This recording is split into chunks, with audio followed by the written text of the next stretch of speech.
Ciao a tutti amici del Toro, benvenuti ai nuovi e bentornati agli iscritti. Io sono Ilaria e su questo canale parlerò di tarocchi, chakra, spiritualità e quant'altro possa essere d'aiuto ad ognuno di noi per il proprio percorso di crescita personale e spirituale. Bene?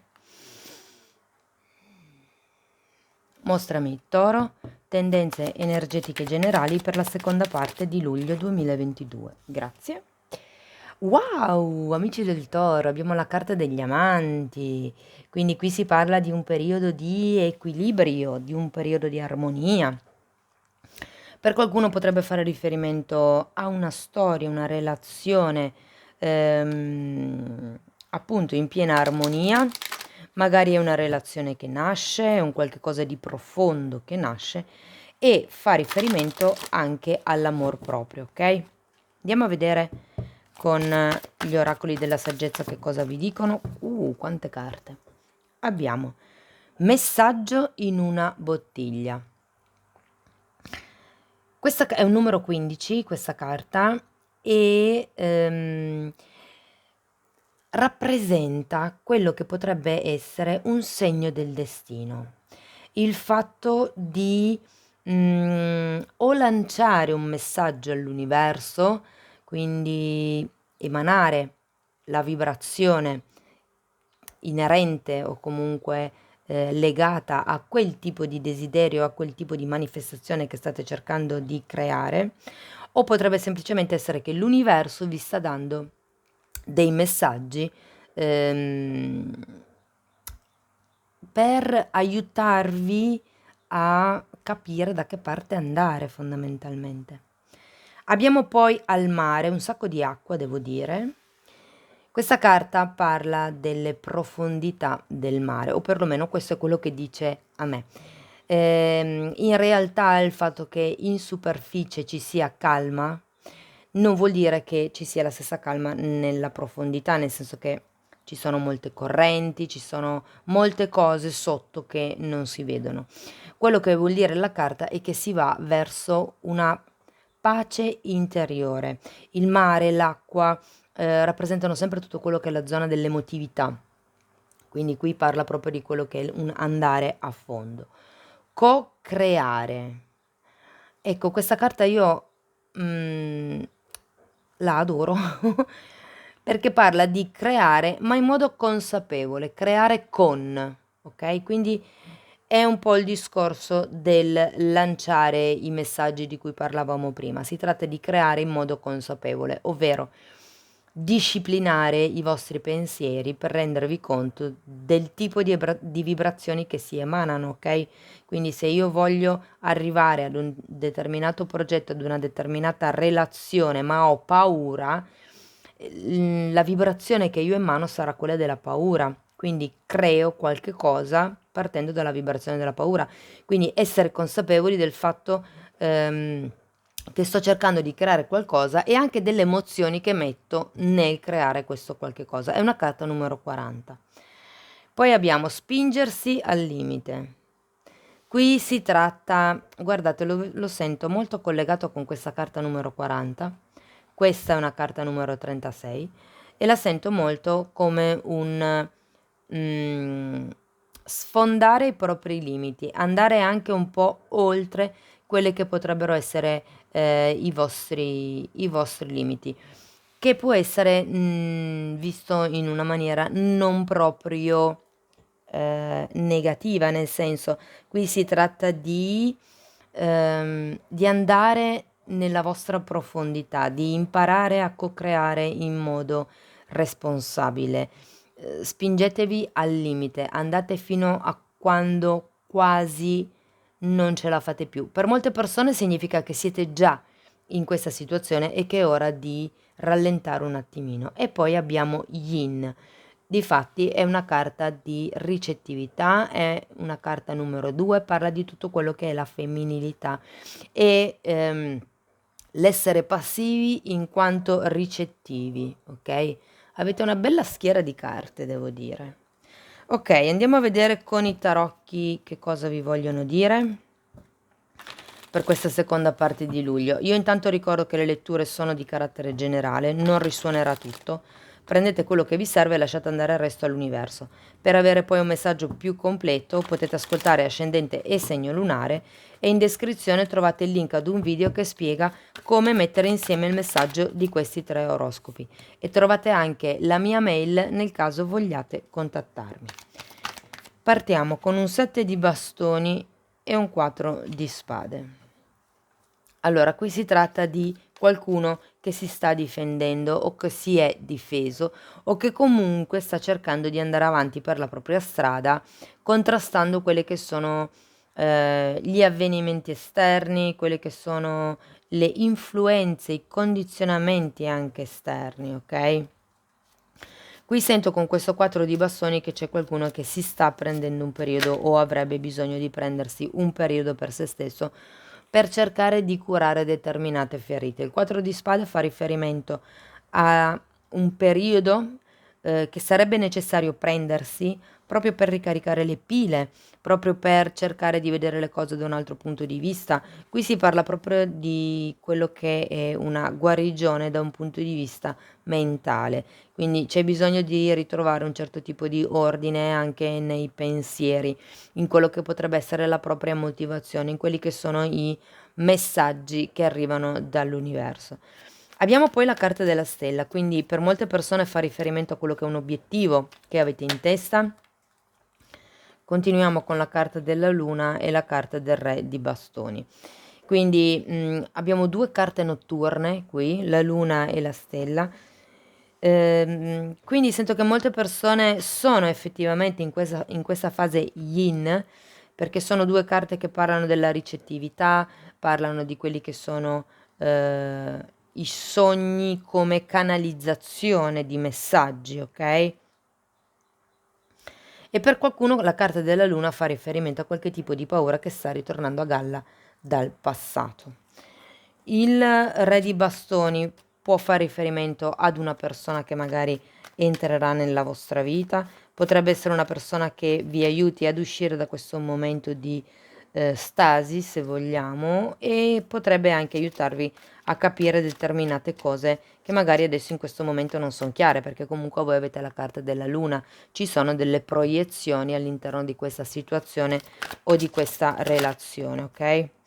Abbiamo poi un 5 di coppe, un 5 di pentacoli, adesso ve le sposto così le vedete tutte, e poi qui come ultime 2 carte abbiamo un 9 di bastoni e un 7 di spade.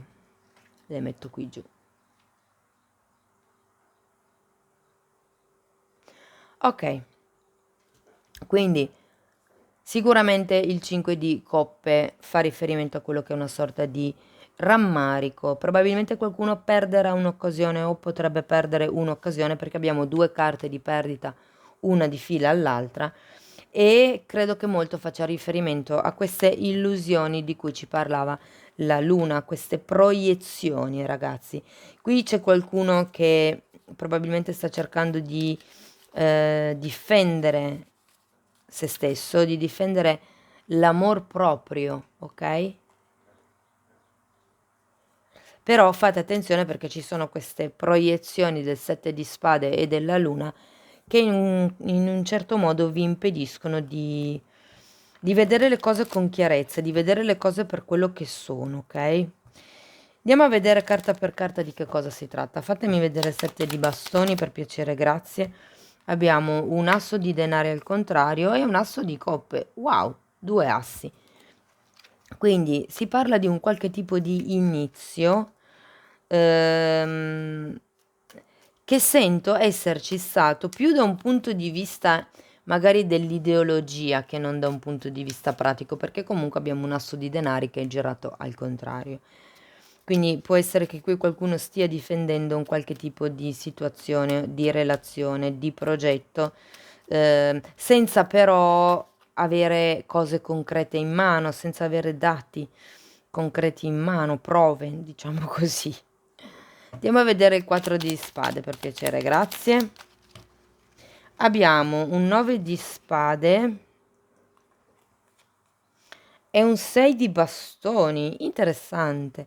Allora, io credo che qui questo 4 di spade vi possa dare la possibilità di rendervi conto di tutti questi pensieri, queste preoccupazioni di cui parla il 9 di spade. Normalmente quando c'è questa carta ci sono sempre ansie riferite al futuro o preoccupazioni per delle situazioni, però avete anche un 6 di bastoni, quindi non vi preoccupate se, diciamo così, non vi sentite all'altezza, ok? Perché in realtà io credo che per molte persone sia solo ed esclusivamente una loro impressione. In realtà siete ben in grado di guidare le masse, mi verrebbe da dire, di ispirare gli altri. Andiamo a vedere la luna, scusate, le stelle a che cosa fanno riferimento.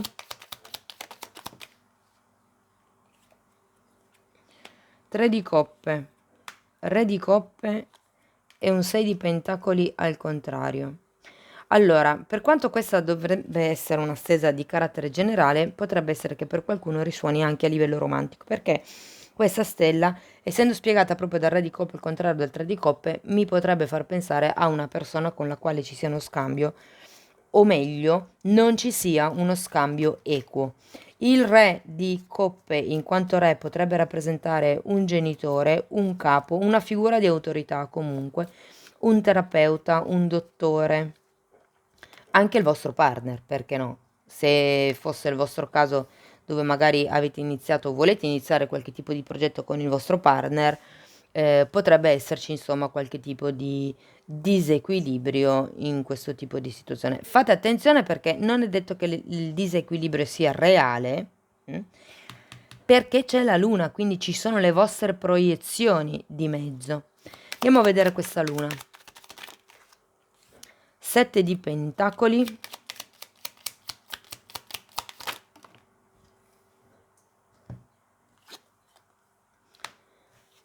8 di spade al contrario, re di spade e regina di coppe. Allora, sono usciti re e regina di coppe, quindi nel caso si trattasse di una situazione dove è implicata una coppia, quindi un uomo e una donna, anche se è lavorativa, potrebbe essere che siate stati destinati ad incontrarvi e a creare questo tipo di progetto di unione, di collaborazione insieme, ok? Il punto qual è? Che qui avete un 8 di spade al contrario. È una carta che parla di qualcuno che vede più nero di quello che è.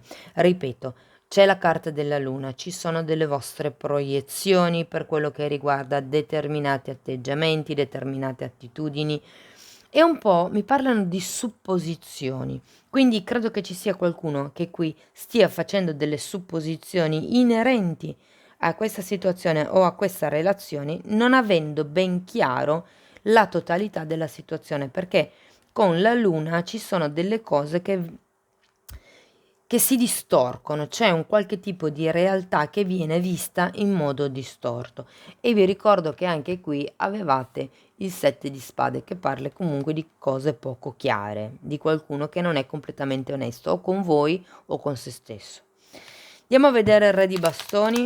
Abbiamo un 2 di pentacoli al contrario e un fante di coppe. Allora, potrebbe rappresentare, come vi dicevo prima, una persona all'interno di questa situazione o di questa relazione ehm, che potrebbe venire a farvi qualche tipo di offerta perché c'è il fante di coppe. Però ripeto, avete un 2 di pentacoli qui e un 6 di pentacoli qui. Sento che c'è qualche cosa che non vi convince del tutto, è come se le cose voi non le percepiste in equilibrio. Voglio andare a vedere questo 5 di coppe per piacere, grazie. Per qualcuno questo fante di coppe fa riferimento a delle potenziali scuse che potrebbero arrivare o comunque un qualche tipo di offerta in arrivo. Abbiamo poi la regina di bastoni al contrario e il cavaliere di spade. Sono usciti re e regina di bastoni, quindi ribadisco che potrebbe essere una coppia per destino. Credo che qui si tratti di due persone, anche se siete due uomini o due donne, ipotesi che collaborano, comunque c'è uno dei due o una dei due che ha un lato ricettivo più sviluppato, mentre l'altra parte ha questo lato, diciamo, attivo. più sviluppato, e comunque siete stati destinati ad incontrarvi perché possiate insegnarvi qualche cosa, ok? Qui con questo 5 di coppa al contrario, spiegato da queste due carte, quello che sento è che c'è una sorta di pentimento nel non aver preso in mano una situazione. Potrebbe esserci una sorta di risentimento, ehm, diciamo, per quello che riguarda questa zona della lettura. Perché? Perché qui avete anche un 7 di pentacoli, c'è qualcuno qui che non vedendo chiaro prende tempo. C'è una carta di attesa, una carta di pazienza fondamentalmente. Andiamo a vedere il 5 di denari, per piacere e grazie. Abbiamo una regina di spade e un 8 di bastoni. Allora, voglio ancora una carta per il 9 di bastoni, per piacere, e una carta per il 7 di spade.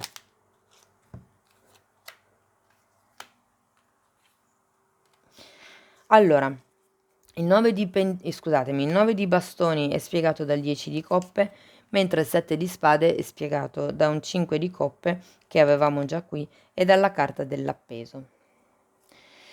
Allora, qui si tratta, ragazzi, di perché c'è il 5 di denari che parla di perdita monetaria, di perdita di tipo concreto. C'è bisogno di fare qualche tipo di comunicazione e di tagliare qualche tipo di certezza, qualche tipo di cosa che non vi permette più di andare avanti, ok? Lo rivedo un po' nello spingersi al limite, qui non se ne può più. Bisogna assolutamente fare questo taglio per ritrovare, cercare quello che è l'equilibrio di cui parla la carta degli amanti, ok? L'otto di bastoni parla proprio di questa comunicazione che deve essere fatta in modo veloce, e può essere che ci sia il 5 di pentacoli, perché questo tipo di taglio, questo tipo di comunicazione porterà sicuramente a perdere un qualche tipo di concretezza. Potrebbe essere, se qualcuno magari sta cambiando lavoro, potrebbe far riferimento al fatto che il nuovo stipendio potrebbe essere più basso, quindi fondamentalmente rispetto a prima c'è una perdita a livello di denaro. Non è detto che perdiate dei soldi, può anche essere visto in questo modo, appunto. Però quello che sento è che questo tipo di taglio, questo tipo di difesa che voi metterete in atto, vi darà la possibilità di capire fino a dove la gente ehm, si può spingere con voi e fino dove voi possiate spingervi, ok? C'è un 10 di coppe, qui dice che questo lavoro di taglio e di ricostruzione vi porterà questo 10 di coppe, quindi vi porterà quello che è l'appagamento. Le ultime carte abbiamo detto che sono un 7 di spade che parla di bugie, di proiezioni, di avidità, di qualcuno che comunque ha una sorta di attaccamento per sé. Ma vedete, poi abbiamo un 5 di coppe e la carta dell'appeso. Io credo che qui ci sia qualcuno che si renderà consapevole, prenderà consapevolezza di questo tipo di atteggiamento che c'è stato o che ci sarà. Potrebbe essere da parte vostra nei confronti di qualcun altro, da parte vostra nei confronti di voi stessi. Vi ricordo che secondo me è un qualche cosa, una proiezione che c'è inerente alla situazione, perché comunque voi, avendo l'otto di spade al contrario, state vedendo più negativo di quello che è, ma grazie all'appeso riuscirete comunque ad avere un'idea di tipo diverso di quello che è la situazione. Riuscirete a guardare le cose da un altro punto di vista, mi verrebbe da dire. L'appeso dà sempre la possibilità di, sì, di ridimensionare, di ricalibrare quello che sono i pensieri, le emozioni e anche le azioni inerente a una situazione o ad una relazione. Andiamo a vedere con i tarocchi di Osho cosa si vede e cosa non si vede. Io intanto ci tengo a ringraziare tutte le persone che stanno sostenendo il canale e vi comunico anche che è iniziata la pubblicazione del corso dei tarocchi. C'è una playlist dedicata nel canale, quindi per chi interessasse vi invito insomma ad andare a vedere la playlist. Il corso è gratuito, è libero a tutti e spero che vi possa essere utile, ecco. Abbiamo il completamento, che è la carta del mondo, e partecipazione, che è un quadro di bastoni. Quello che sento con questo completamento e con la carta della partecipazione, che comunque sono due carte belle, Allora, il completamento parla di un compimento, appunto, è una carta di chiusura cicli. È una carta dove si parla di una sorta di pienezza. Però nel mazzo di Osho è anche una carta che vi ricorda che le cose non sono mai perfette, ok? Perché quello che è perfetto oggi, magari tra 6 mesi, voi sarete diversi e quindi anche quella cosa lì che reputavate perfetta 6 mesi prima non lo sarà più. Quindi si tratta di cambiare, di essere flessibili anche un pochettino, no? Di guardare nel vostro profondo, di spingervi al limite, di essere ricettivi, di ascoltare quello che vi dice il cuore fondamentalmente. Questa carta partecipazione è quello che voi non vedete. Cos'è che non vedete? Avete due carte, la stella e la luna, ok? Due arcani maggiori molto potenti per quello che riguarda la canalizzazione di messaggi. Quello di cui non siete consapevoli è che siete parte di un gruppo, di un progetto, di un disegno divino molto più grande. Quindi tutto questo vostro percorso sicuramente vi sarà utile per navigare nel prossimo futuro in questa partecipazione. La partecipazione, questa carta parla sempre di quello che è l'aggregarsi a dei gruppi grossi. Mi parlano di multinazionali, quindi per qualcuno di voi si tratta di arrivare a quello che potrebbe essere un nuovo contratto, ok? C'è da comunicare però, bisogna che prima capiate quello che è giusto per voi per poi poterlo comunicare. Un'offerta vi arriverà, valutatela bene. Andiamo a vedere ancora un ultimo messaggio con le fatine, per piacere, grazie. Non voglio fare le letture troppo lunghe perché mi stavo dilungando tantissimo. Ok, allora, abbiamo autenticità, quindi essere autentici soprattutto con se stessi, togliersi la maschera, e io la appoggerei qua vicino al 7 di spade. Poi abbiamo essenza, quindi qui si tratta di capire quello che è la vostra essenza. E poi abbiamo discernimento. Ecco, questa carta la metterei vicino alla carta della luna, ok? Perché comunque si tratta proprio di dividere quello che è la realtà da quello che sono le vostre proiezioni, ma soprattutto quello che è la vostra verità da quelle che sono le verità degli altri e le aspettative degli altri. Amici del Toro, questo è quello che avevo per voi, spero che la lettura vi sia stata utile, vi ringrazio di essere stati qui con me, vi mando un abbraccio e ci vediamo nei prossimi video. Ciao ciao!